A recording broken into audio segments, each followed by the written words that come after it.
mobil melalui anggaran pusat atau anggaran APBN kita. Lalu yang ketiga adalah ini darurat banjir.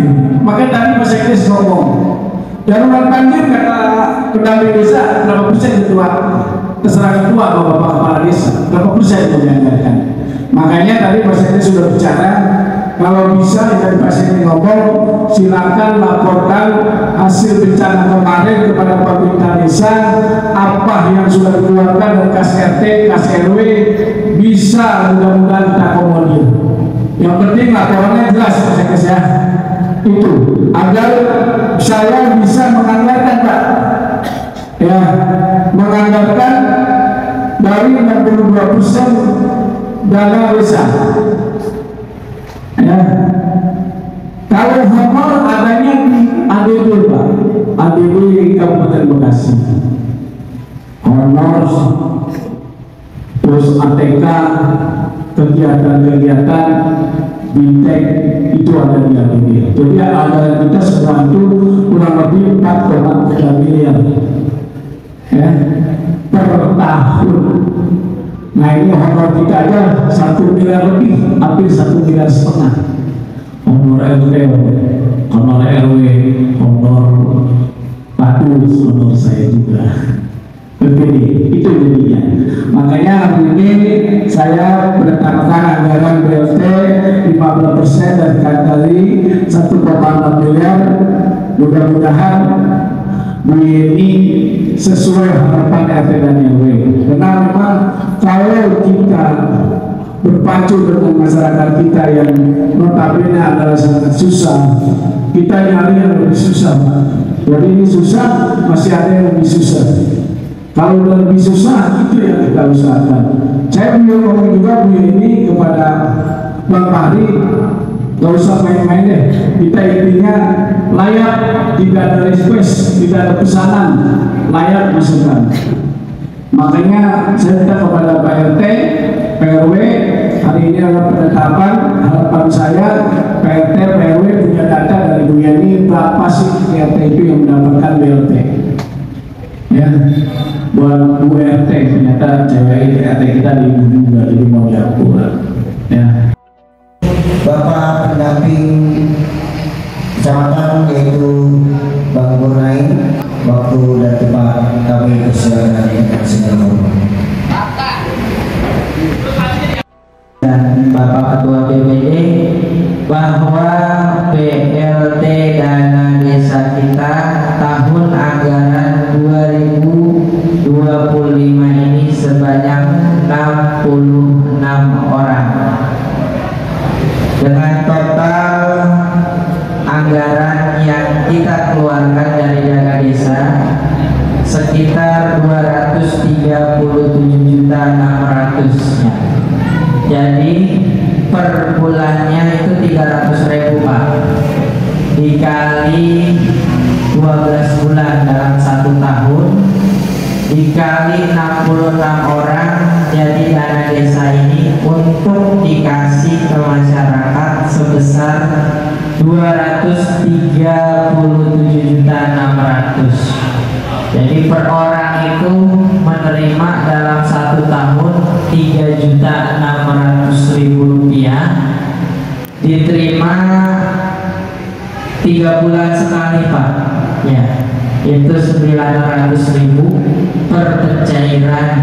Seharusnya dana desa ini sudah cair Pak, karena memang keterlambatan di pemerintahan daerah kita. Yang pertama, kita harus menunggu pagu dana alokasi dari kabupaten sehingga desa melakukan perubahan anggaran ya. Yang kedua, kenapa keterlambatan? Karena pelantikan bupati kemarin ya, itu menjadi salah satu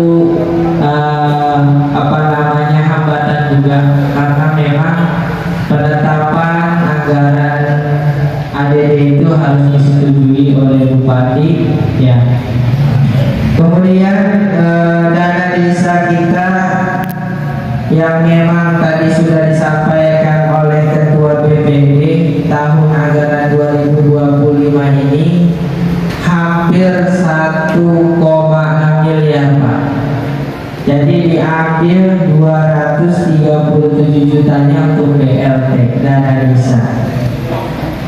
Lalu kenapa kok saya desa kita cuma dapat 66 orang? Tahun lalu 90 orang Pak. Dananya kan naik dari tahun yang kemarin sama tahun ini, kok bisa berkurang? Itu karena sudah ketentuan peraturan perundang-undangan Pak. Jadi dana desa itu kepala desa, BPD beserta perangkat desa tidak semena-mena menentukan. Sudah diatur oleh peraturan Kementerian Keuangan.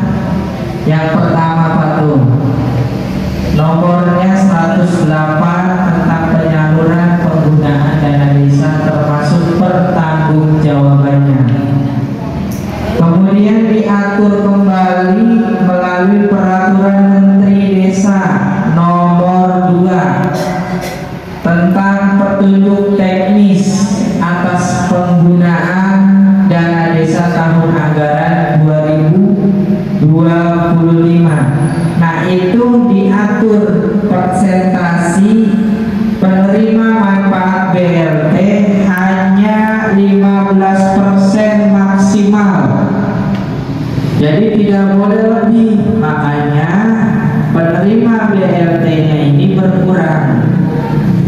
Kemudian hasil pendataan dari desa melalui kader pembangunan manusia dan dibantu oleh PSM melakukan verifikasi berdasarkan data yang ada di lapangan dan data dari kabupaten, namanya P3KE ya.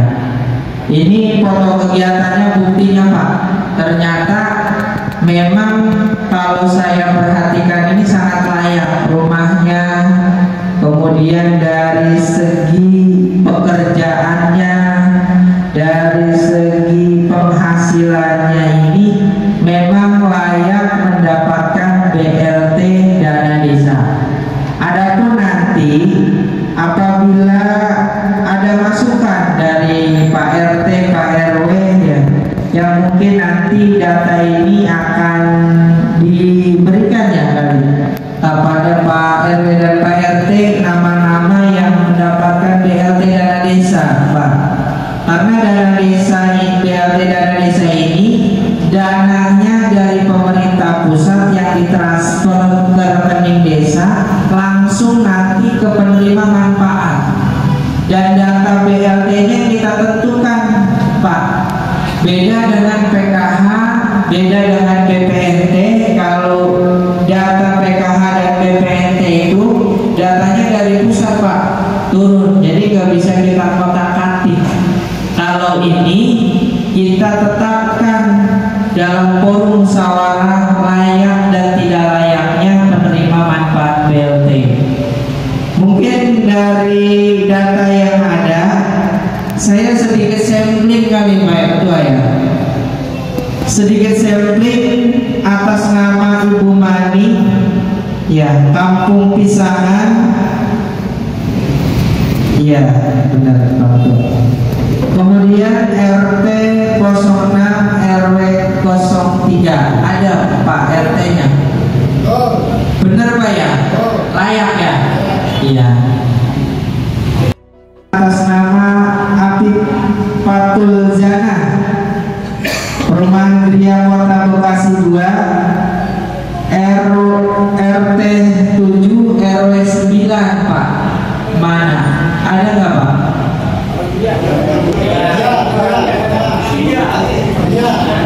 Nggak ada ya. Kemudian perumahan juga nih Pak. Jadi ini perumahan, ada perumahan Pilagadi Harapan 5 Pak. Ini atas nama Ibu Sukaisi. RT 3 RW 12. Ada Pak Ketua RW-nya? Ada. Layak Pak ya? Iya.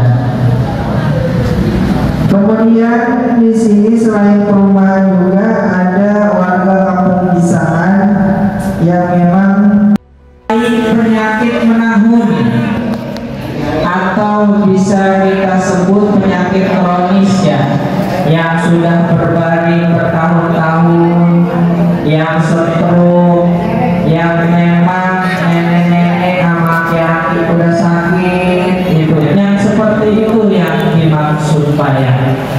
Jadi bukan yang dimaksud penerima BLT itu Pak, kan saya bukan seperti itu. Kalau masih punya ekonomi, hartanya masih banyak, masih layak, tidak dimaksud dalam kriteria penerima BLT.